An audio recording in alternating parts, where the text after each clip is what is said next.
नमस्कार, capital TV देख रहे हैं आप। मैं हूं आपके साथ अंशिका। ब्रेकिंग नाउ में इस वक्त की बड़ी खबर आपको बता रहे हैं, जहां फारूक अब्दुल्ला ने पाकिस्तान पर बड़ा बयान दिया है।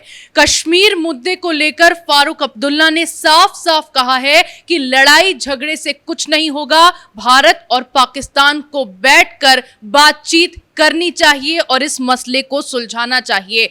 विपक्षी गठबंधन इंडिया में नेशनल कॉन्फ्रेंस शामिल है और फारूक अब्दुल्ला ने यह बयान दिया है। सबसे अहम बात यह है कि जहां भारत हर बार पाकिस्तान को लेकर कड़ा रुख अपनाता है, आतंकवाद पर पाकिस्तान को बार बार चेतावनी दी जाती है, उसके बावजूद फारूक अब्दुल्ला अब यह बयान देकर पाकिस्तान के सुर से सुर मिलाते हुए दिखाई दिए हैं। आगे चलें उससे पहले जरा एक नजर वीडियो पर डालिए कि फारूक अब्दुल्ला ने अपने बयान में क्या कुछ कहा है। मैं खामोशी बात करूंगा, बोलिए क्या पूछ। काफी टाइम के बाद आज मुलाकात हुई आपसे पार्लियामेंट में। आपने आज काफी मुद्दत के बाद वही बातें दोहराई हैं जिन पर हम अभी उम्मीदें रखे हैं कि दोस्त बदले जा सकते हैं, पड़ोसी नहीं बदले जा सकते। और 2 दिन पहले हमें भी मौका मिला है केरल जाने का, जहां हम देख रहे हैं कि बॉर्डर टूरिज्म काफी प्रमोट हो रहा है। किस तरह आप देख रहे हैं माहौल क्या बदल रहा है, जहां 15 अगस्त की तैयारियां भी हो रही है, तिरंगा रैलियां हो रही है, कि सब कुछ अभी पूरा कश्मीर बदल रहा है? दोनों मुल्कों के में दिल साफ होना चाहिए। दिखावट बहुत होगी, मगर जब तक कश्मीर के मामले में दोनों मुल्क ईमानदारी से नहीं बात करेंगे, तब तक ये सब तमाशा है। इस तमाशे को करते जाएंगे, हर साल होता जाएगा तमाशा, मगर यह मामला वहीं रहेगा। आज भी आप देखते हैं टेररिज्म शुरू है, गोलियां मारी जा रही हैं, फौजी मर रहे हैं, लोग मर रहे हैं, है या नहीं है? तो अगर सचमुच अमन आ गया है तो फिर ये क्यों हो रहा है? क्योंकि वो समझते हैं कि अभी भी इसका फैसला नहीं हुआ है। अब उसको कौन समझाएगा कि भैया किसी न किसी तरीके से बातचीत से हो सकता है। लड़ाई से आप देख रहे हैं यूक्रेन में क्या हुआ, अमेरिका को कुछ नहीं हुआ, यूरोप बर्बाद हो रहा है, इकोनॉमिकली बर्बाद हो रहा है, और मरे कौन जा रहे हैं? यूक्रेन के लोग, उनका पूरा सब कुछ मुल्क खत्म हो रहा है। क्या मिलेगा? क्या सरहद बदलेगी? इसलिए इनको भी ये अपने दिमाग में दोनों मुल्कों को रखना चाहिए कि लड़ाई से कुछ नहीं होगा, बातचीत से मसला हल। जैसे चीन से बात कर रहे हैं, 18 दफा बात हुई है, हर हाथ पे बात हुई है, फॉरेन मिनिस्टर के लेवल पे बात हुई है, मगर मामला वहीं पर है। कहीं ना कहीं तो रास्ता निकालने की जरूरत है। दोनों मुल्कों को दिल साफ करना पड़ेगा। लेकिन कहते हैं कि कश्मीर में अमन है, इसलिए आज तिरंगा रैलियां मुनक्किद की जा रही है, जो अभी तक नहीं हुई है। और पिछले 30 सालों में कभी केरल बॉर्डर लोगों ने देखा नहीं था, आज बॉर्डर टूरिज्म प्रमोट हो। मैं कहता हूँ बॉर्डर खोलिए कि हम लोग भी वो जो हिस्सा उनके पास है हम उसको देख सकें, तब हम मानेंगे सचमुच अमन आ गया है। चलिए, तो बयान हमने आपको सुनाया कि फारूक अब्दुल्ला ने कश्मीर मुद्दे को लेकर किस तरह से पाकिस्तान के सुर से सुर मिला दिया है। इसी पर ज्यादा जानकारी के लिए मेरे साथ न्यूज रूम से जुड़ रहे हैं कैपिटल टीवी के editor in chief doctor Manish Kumar. Doctor साहब, कश्मीर मुद्दे को लेकर फारूक अब्दुल्ला ने यह बयान दे दिया कि भारत और पाकिस्तान को बैठकर इस मसले पर बातचीत करनी चाहिए, क्या मायने निकाले जाए? देखिए, अभी कुछ दिन पहले पाकिस्तान की तरफ से यही गुजारिश की गई कि मिल बैठ के जो है बातचीत करनी चाहिए। हिंदुस्तान ने साफ साफ कह दिया कि जब तक आतंकवाद खत्म नहीं करोगे तब तक कोई बातचीत नहीं होगी। लेकिन सवाल ये नहीं है, सवाल तो बार बार यही उठता रहा है कि ये जो I.N.D.I.A वाले सारे लोग हैं, ये कश्मीर के ऊपर इनका रुख क्या है, ये पाकिस्तान के प्रति इनका रवैया क्या है।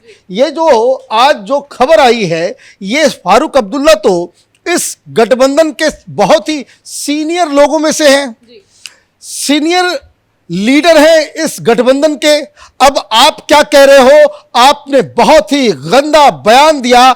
आपने कहा, आपसे सवाल किया गया कि ये जो तिरंगा यात्रा जो चल रहा है, इसको आपने कह दिया कि ये तमाशा है, तिरंगा यात्रा तमाशा है। यही वो शख्स है जो ये कह रहा था कि आर्टिकल 370 हटा नहीं, कि यहां पे तिरंगा को ढोने वाला कोई नहीं मिलेगा, यहां कत्लेआम खून की नदियां बहेगी। आज यही फारूक अब्दुल्ला ये विपक्षियों के गठबंधन में बैठा हुआ है, तो विपक्षी गठबंधन का तो मतलब यही हुआ कि ये तमाम लोग यही चाह रहे हैं कि आर्टिकल 370 को जिस तरह से हटाया गया वापस इसको बहाल किया जाए, क्योंकि इनके ही लोग कपिल सिब्बल सुप्रीम कोर्ट में ये प्ली बाकायदा कॉन्स्टिट्यूशनल बेंच की वो सुनवाई हर दिन चल रही है। 6 दिन हो गए, 6 दिन से लगातार इस बात की सुनवाई चल रही है और ये INDI वाले लोग ये कह रहे हैं कि सरकार ने गलत फैसला लिया, आर्टिकल 370 को हटाया नहीं जा सकता। आर्टिकल 370 जो है वो एक ब्रिज है हिंदुस्तान और कश्मीर के बीच में, आप ऐसा काम क्यों कर सकते हो? और ये कांग्रेस पार्टी, इन्होंने the floor of the house ये कहा था कि जब तक पाकिस्तान से आप चर्चा नहीं करते, पाकिस्तान के पूछे बगैर आप आर्टिकल 370 क्यों हटा रहे हो? ये बात अधीर रंजन चौधरी ने लोकसभा के अंदर कहा था। अब सवाल पूछा जाना चाहिए या नहीं पूछा जाना चाहिए कि ये जो INDIA, ये भानुमति का जो कुनबा है, ये क्या इस बात से, इस बयान से एग्री कर रहा है कि देश भर में जो तिरंगा यात्रा और कश्मीर के अंदर जो हर जगह तिरंगा नजर आ रहा है, तिरंगा यात्रा जो हो रही है वहां पे, उसको ये व्यक्ति तमाशा बता रहा है? कुछ दिनों पहले ही फारूक अब्दुल्ला ने यह बयान भी दिया था संसद में कि पाकिस्तान के साथ भारत में दम है तो पाकिस्तान के साथ युद्ध कर ले। भाई पाकिस्तान तो युद्ध करना नहीं चाहता। ये इन लोगों की दिमाग की आप देखिए कि क्या बौखलाहट है। अभिनंदन जब वहां पे जब एक बाय चांस वो उधर चला गया तो वहां का जो जनरल है बाजवा, उसके हाथ पैर कांप रहे थे कि अगर 24 घंटे के अंदर आपने अभिनंदन को वापस नहीं किया तो मोदी उधर हमला कर देगा। हमारे वहां तो वहां की आर्मी कह रही है कि हमारे पास टैंक के लिए गोले नहीं है, आर्मी को देने के लिए पैसे नहीं है, सैलरी तो वहां मिल नहीं रही है और वो लोग लड़ेंगे। और इनके जो लेफ्टिनेंट बनकर के यहां पे फारूक अब्दुल्ला और INDIA के लोग, ये लोग यहां पे तमाशा कर रहे हैं, इस तरह का बयान दे रहे हैं। भाई पाकिस्तान से बातचीत करो। भाई पाकिस्तान से क्यों बातचीत करो? पाकिस्तान से बातचीत करने का क्या मतलब है? इसका मतलब क्या है? इसका मतलब यही है कि चाहे वो चीन हो, चाहे वो पाकिस्तान हो, वो हिंदुस्तान के इंटरनल पॉलिटिक्स को बकायदा ये लोग इन्फ्लुएंस कर रहे हैं, करने में सक्सेसफुल भी है। और ये अपने प्रोपेगेंडा को, यही बात तो न्यूज क्लिक के इस पूरे एपिसोड से सामने आया है। यही बात तो आर्टिकल 370 कौन हटाना चाहता है? आर्टिकल 370 के ऊपर जो फैसला हुआ है उसको निरस्त करना कौन चाहता है? पाकिस्तान चाहता है कि उसकी लोकस स्टैंडाई जो है वो खत्म हो गई।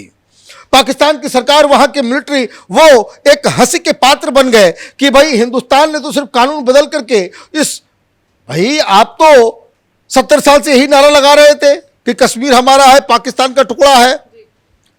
हिंदुस्तान की सरकार ने बिना एक गोली चलाए हुए वो सारी चीज को लेजिटिमाइज करके हिंदुस्तान के अंदर जोड़ लिया।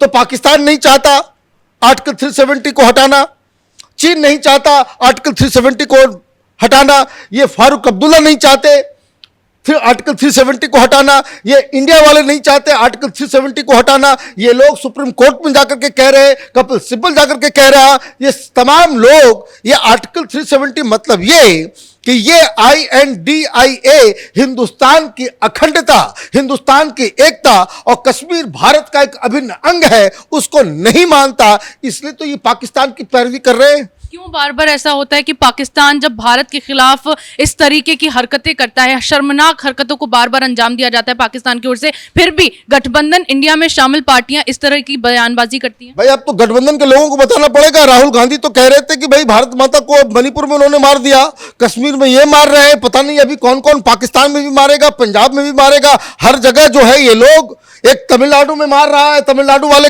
एक DMK मंत्री ने कह दिया कि भाई इंडिया का मतलब सिर्फ नॉर्थ इंडिया है, तमिलनाडु जो है इंडिया का हिस्सा नहीं है। ये करना क्या चाह रहे हैं?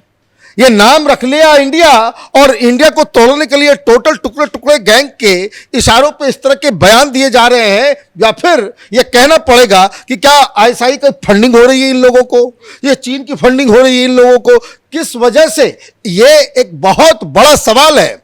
मसला सुप्रीम कोर्ट के अंदर चल रहा है, वहां सुनवाई हो रही है कि सरकार ने ये जो आर्टिकल 370 हटाया, ये संविधान के मुताबिक है या नहीं है। वहां ये INDIA के प्रवक्ता, परमानेंट प्रवक्ता कपिल सिब्बल, वो उस फैसले के खिलाफ सुप्रीम कोर्ट में वहां पे दलीलें दे रहे हैं।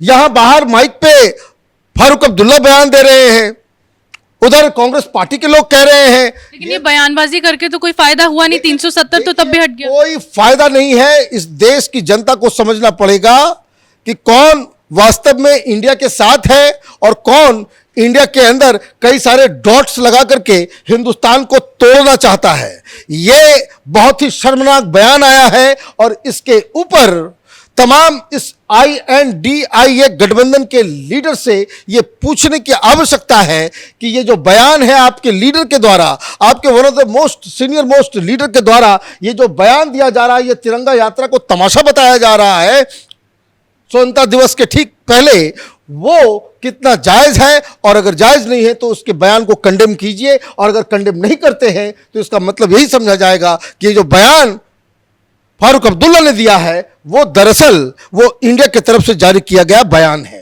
जी बिल्कुल, बहुत बहुत शुक्रिया तमाम जानकारियों के लिए। तो पाकिस्तान कश्मीर को लेकर लगातार भारत के साथ बातचीत के लिए बेताब दिखाई दिया है। कुछ दिनों पहले पाकिस्तान के प्रधानमंत्री शहबाज शरीफ की ओर से भी ये बयान सामने आया था, और अब फारूक अब्दुल्ला ने कश्मीर को लेकर जो बयान दिया है उसके बाद सवाल गठबंधन इंडिया पर उठने लगा है। अगर इस बयान का गठबंधन इंडिया की ओर से कोई भी निंदा नहीं की गई तो उसके बाद माना यही जाएगा कि फारूक अब्दुल्ला ने जो बयान दिया उस पर गठबंधन इंडिया भी पूरी तरह से अग्री करता है। इस बड़ी खबर में फिलहाल मेरे साथ इतना ही। कैमरा पर्सन अशोक के साथ मैं अंशिका, कैपिटल टीवी।